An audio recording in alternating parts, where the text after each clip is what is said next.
সুপ্রিয় শিক্ষার্থী, আসসালামু আলাইকুম। আরিফস একাডেমির পক্ষ থেকে তোমাদেরকে জানাই শুভেচ্ছা। আশা করি তোমরা ভালো আছো এবং সুস্থ আছো। তো আজকে আমি তোমাদের গণিত বইয়ের পৃষ্ঠা নম্বর 65 এর যতগুলো অঙ্ক আছে সবগুলো সমাধান করে দেব, ঠিক আছে? তাহলে চলো শুরু করা যাক। তো দেখো, প্রথমে 1 নাম্বার বলছে সঠিক উত্তরের পাশে টিক চিহ্ন দিই, ঠিক আছে? তো টিক চিহ্ন এমসিকিউ। তো 1 নাম্বার বলছে 5 অঙ্কের ক্ষুদ্রতম সংখ্যাকে 100 দ্বারা ভাগ করলে ভাগফল কত হবে, ঠিক আছে? তাহলে 5 অঙ্কের ক্ষুদ্রতম সংখ্যা, তাহলে দেখো আমাদের 5 অঙ্কের ক্ষুদ্রতম সংখ্যা হচ্ছে, দেখো তাহলে 1 2 3 4 5 এই যে তাহলে 10,000, ঠিক আছে? এটা হচ্ছে কি আমাদের 5 অঙ্কের ক্ষুদ্রতম সংখ্যা। এটাকে আমরা কত দ্বারা ভাগ করব? 100 দ্বারা ভাগ করব। তাহলে ভাগ 100, ঠিক আছে? তাহলে 100 দ্বারা যদি আমরা ভাগ করি, তাহলে দেখো এখানে একটা দুইটা শূন্য আছে না? তাহলে এখানেও আমরা একটা দুইটা শূন্য কেটে দিলাম, ঠিক আছে? এখানে দুইটা শূন্য আছে, এখানে দুইটা শূন্য কেটে দিলাম। তাহলে থাকলো শুধুমাত্র কত? 100। তাহলে এই 100 ভাগ 1 মানে 100 কে 1 দ্বারা ভাগ করলে 100 হয়। তাহলে উত্তর আমাদের কত? 100, ঠিক আছে? তাহলে বুঝতে পারলে আশা করি 1 নম্বর, ঠিক আছে? এরপর দেখো 2 নাম্বার বলছে 6573 ভাগ 100, ঠিক আছে? 6573 ভাগ 100, ঠিক আছে? তো এটার ভাগফল কত হবে? তাহলে দেখো এখানে 100, তাহলে এখানে একটা দুইটা শূন্য আছে না? একটা দুইটা শূন্য আছে না? তো আমরা কি করব? এই যে এই সংখ্যাটা, ঠিক আছে? বাম পাশের সংখ্যাটার বাম পাশের এই যে সংখ্যা আছে না 6573, তো এই দিক থেকে একটা দুইটা শূন্য সংখ্যা বাদ দিয়ে এখানে একটা ফোঁটা যদি বসাই দিই, তাহলে এই যে দেখো, তাহলে দশমিক যদি দিয়ে দিই, তাহলে থাকে আমাদের এখানে কত? 73, আর এই পাশে থাকে 65। তো এই 73ই হচ্ছে আমাদের ভাগশেষ, ঠিক আছে? আর ভাগফল হচ্ছে আমাদের 65, ঠিক আছে? যেমন দেখো যে আরো ভালো করে বোঝায়, তাহলে এখানে আমরা যদি দশমিক বসাই, তাহলে এখানে 73 হবে, ঠিক আছে? তাহলে এটা হচ্ছে আমাদের ভাগশেষ, ঠিক আছে? এখানে হচ্ছে আমাদের ভাগশেষ, আর এটা হবে আমাদের ভাগফল। তো আমাদের প্রশ্নে বলেছে ভাগশেষ কত, তাহলে এখানে আমাদের ভাগশেষ 73, ঠিক আছে? তাহলে ভাগশেষ হবে আমাদের 73, ক নাম্বার অ্যান্সার, ঠিক আছে? তাহলে আশা করি এটা বুঝতে পারলা, ঠিক আছে?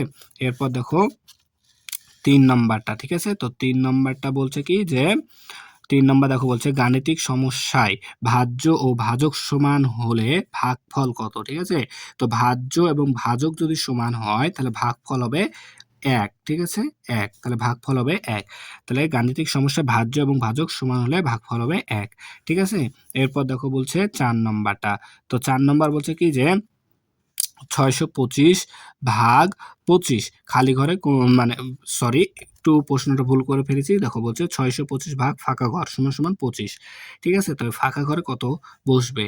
তাহলে দেখো আমরা যদি এখানে 625 কে 25 দ্বারা গুণ করি, অনেক হয়ে যাবে, আবার 50 কে এটাও, তাহলে 25 কে 25 দ্বারা যদি গুণ করি, দেখো 25 কে 25 দ্বারা গুণ করি, তাহলে দেখো 5 5 25 5 হাতে থাকে 2, 5 গুণ 10 2 12, ঠিক আছে? একটা শূন্য, 5 গুণ 10 শূন্য, হাতে থাকে 1, 2 গুণ 4 এর 5, ঠিক আছে? তাহলে 5 2 6, তাহলে 25 হবে, ঠিক আছে? 25 কে 25 দ্বারা গুণ করলে আমাদের 625 চলে আসছে। তাহলে এখানে আমাদের ফাঁকা ঘরে বসবে 25, ঠিক আছে?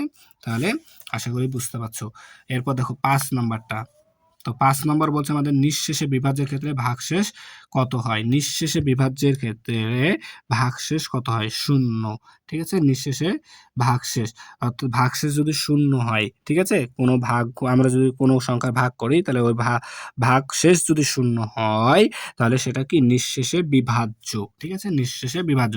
আর যদি ভাগশেষ 0 না হয়, তাহলে ওটা নিঃশেষে বিভাজ্য নয়, ঠিক আছে? এরপর দেখো 6 নাম্বার বলছে ভাগফল 5 এবং ভাগফলের 5 গুণ হলে ভাজ্য কত, ঠিক আছে? তো আমাদের এখানে কিন্তু একটা সূত্র ছিল, ঠিক আছে?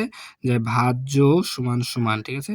ভাজ্য সমান সমান ভাজক গুণ, ঠিক আছে? এখানে গুণ ভাজক গুণ ভাগফল, ভাজক গুণ ভাগফল যোগ ভাগশেষ, তাই না? এটা হচ্ছে আমাদের কি সূত্র ছিল। আচ্ছা সরি, এখানে ভাগশেষ, ঠিক আছে? তাহলে এখানে আমাদের দেখো দেওয়া আছে কত? ভাগফল দেওয়া আছে 5, ঠিক আছে? ভাগফল 5, আচ্ছা। আর হচ্ছে ভাজক ভাগফলের 5 গুণ, ঠিক আছে? তাহলে ভাজ্য কত, ঠিক আছে? তাহলে ভাজক আছে আমাদের 5, আর ভাগফল আছে ভাজকের 5 গুণ মানে 25, ঠিক আছে? আচ্ছা, আর এখানে ভাগশেষ দেওয়া নাই মানে 0, ঠিক আছে? তাহলে হবে 5 25 125, সরি 125, ঠিক আছে? তাহলে ভাজ্য কত আমাদের? 125, এখানে আমাদের 125 হবে উত্তর, ঠিক আছে? এরপর দেখো এখানে 7 নম্বর এখন বলছে যে 340-কে কোন সংখ্যা দিয়ে ভাগ করলে 17 হবে, ঠিক আছে?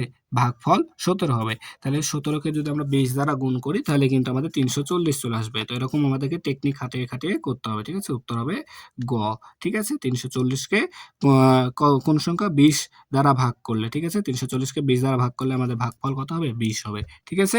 তাহলে এবার আমরা 2 নাম্বারটা সমাধান করি। 2 নাম্বার বলছে নিচের প্রশ্নগুলোর উত্তর দিই, ঠিক আছে? তো 2 নাম্বার দেখো বলছে ভাগশেষ না থাকলে ভাজ্য নির্ণয়ের সূত্রটি লেখো, ঠিক আছে? তাহলে ভাগশেষ যদি না থাকে, ঠিক আছে? তাহলে ভাজ্য নির্ণয়ের সূত্র আমরা জানি, দেখো ভাজ্য সমান সমান ভাজক ভাজক গুণ ভাগফল, ঠিক আছে? ভাগফল, ঠিক আছে? তাহলে ভাজ্য সমান সমান কি? ভাজক গুণ ভাগফল যদি আমাদের ভাগশেষ না থাকে। তারপরে দেখো 240-এ কোন সংখ্যা দিয়ে ভাগ করলে ভাগফল 12 হবে, ঠিক আছে? তাহলে 240-কে কোন সংখ্যা দ্বারা ভাগ করলে ভাগফল 12 হবে? তো এখানে যদি আমরা 240-কে 12 দ্বারাই ভাগ করে দিই, দেখো তাহলে 240-কে যদি আমরা 240-কে 12 দ্বারা ভাগ করি তাহলে 12 দুগুণ 24, ঠিক আছে? তাহলে 0, 12 শূন্যে 0, তার মানে 20, ঠিক আছে? তাহলে 20 হবে আমাদের উত্তর। তাহলে 240-কে 20 সংখ্যাটি দিয়ে কি ভাগ করলে ভাগফল হবে আমাদের কত? বা হবে বা ভাগফল হবে 12, ঠিক আছে? তাহলে এখানে 20 হবে উত্তর, ঠিক আছে? এরপর দেখো 3 নাম্বার বলছে 500 টাকার একটি নোট দিয়ে 25 টাকা মূল্যের কয়টি রং কিনতে পারবে, ঠিক আছে? তাহলে 500 টাকা মূল্যের, ঠিক আছে? না, 500 টাকার একটা নোট নিয়ে গেছো দোকানে, তুমি এই নোট দিয়ে নিয়ে যাওয়ার পরে তুমি 25 টাকা দামের রং কিনেছো। তো এখন তুমি এই 500 টাকা দিয়ে কয়টি রং কিনতে পারবা সেটাই বলেছে। তাহলে আমরা এখানে ভাগ করে দিলেই কিন্তু আমাদের উত্তরটা চলে আসবে। 500-কে যদি আমরা 25 দ্বারা ভাগ করি তাহলে উত্তরটা চলে আসবে, ঠিক আছে? 25 দ্বারা ভাগ করতে হবে। তাহলে দেখো 25 দুগুণ 50, 0, তাহলে 25 শূন্যে 0, অর্থাৎ আমাদের 20টি, ঠিক আছে? তাহলে 20টি পেন্সিল কি আমাদের কেনা যাবে, ঠিক আছে? এরপর দেখো বলছে যে একটি বাক্সে 20টি পুশপিন থাকলে 400টি পুশপিনের জন্য কতটি বাক্স লাগবে, ঠিক আছে? তাহলে এখানে কি করতে হবে? 400-কে 20 দ্বারা ভাগ করতে হবে, ঠিক আছে? তাহলে 20টি পুশপিন থাকে একটি বাক্সে, তাহলে 400টি পুশপিনের জন্য কতটি বাক্স লাগবে, ঠিক আছে?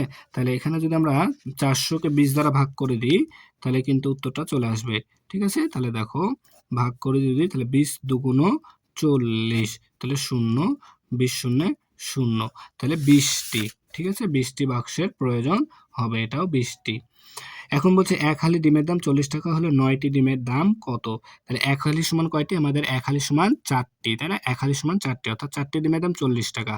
তাহলে 4টি ডিমের দাম যদি আমাদের 40 টাকা হয় তাহলে একটির দাম 10 টাকা হবে, তাই না? একটির দাম 10 টাকা। আর তাহলে 9টির দাম কত হবে? 9 10 90 টাকা, ঠিক আছে? 90 টাকা, ঠিক আছে? তাহলে আশা করি তোমরা এটা বুঝতে পারলা। একবারে সহজ কিন্তু, ঠিক আছে? তো 65 পৃষ্ঠা যতগুলো ছিল সমস্যা সবগুলো সমাধান করা হলো, ঠিক আছে? তাহলে আজকে এই পর্যন্ত। ভিডিওটি ভালো লাগলে অবশ্যই লাইক, কমেন্ট, শেয়ার করতে ভুলবেন এবং পরবর্তী ভিডিও সবার আগে পেতে আমাদের চ্যানেলটি সাবস্ক্রাইব করে রাখো। আল্লাহ হাফেজ। আসসালামু আলাইকুম ওয়া রাহমাতুল্লাহ।